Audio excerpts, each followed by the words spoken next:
తీగ లాగుతుంటే మత్తు డొంక కదులుతోంది. గుట్టు చప్పుడు కాకుండా నిషేధిత మందులు తయారు చేస్తున్న కేసులో air force wing commander Rajasekhar Reddy అక్రమాలు ఒక్కొక్కటిగా బయటపడుతున్నాయి.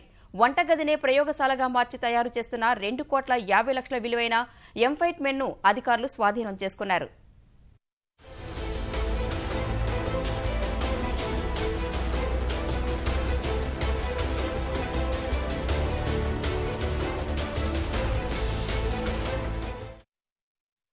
Air force wing commander Rajasekhar Reddy మాదక ద్రవ్యాల వ్యాపారంపై నార్కోటిక్స్ బ్యూరో విచారణ ముమ్మరమైంది.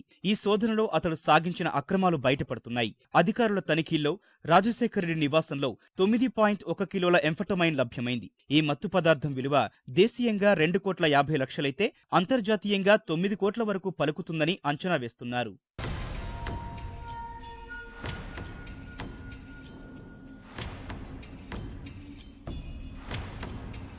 రాజశేఖర్ రెడ్డి ఏకంగా ఇంట్లోనే ఎంఫటమైన్ మత్తు పదార్థాలు తయారు చేస్తున్నట్టు నార్కోటిక్ అధికారులు గుర్తించారు. వంటగదినే ప్రయోగశాలగా మార్చేసి మాదక ద్రవ్యాలు సరఫరా చేస్తున్నట్లు దాడుల్లో వెలుగు చూసింది. ఈ అక్రమంలో రాజశేఖర్ సహా మరో వ్యక్తి పాత్ర ఉండొచ్చని అధికారులు భావిస్తున్నారు. మరిన్ని విషయాలపై నిగ్గు తేల్చేందుకు లోతుగా విచారణ జరపనున్నట్లు narcotic control bureau zonal director Sinha ప్రకటించారు. ఐడీఏ బొల్లారం ఔషధాల తయారీ పేరుతో నిషేధిత డ్రగ్స్ ఉత్పత్తి చేస్తున్న పరిశ్రమ వ్యవహారంలో ఇటీవలే బెంగళూరుకు చెందిన శాస్త్రవేత్త వెంకటరమణారావు సహా మరో 3 అరెస్టు చేశారు.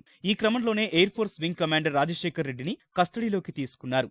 ఆ తర్వాత దర్యాప్తులో భాగంగా సైనిక్పురిలోని రాజశేఖర్ రెడ్డి నివాసంలో సోదాలు చేసిన అధికారులు మాదక ద్రవ్యాలు స్వాధీనం చేసుకున్నారు.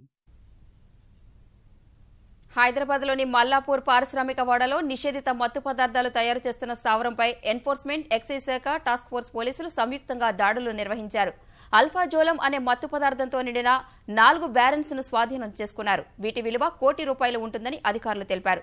పరిశ్రమ యజమాని విజయ్ రెడ్డి పరారీలో ఉండగా కార్మికుడు బాలరెడ్డి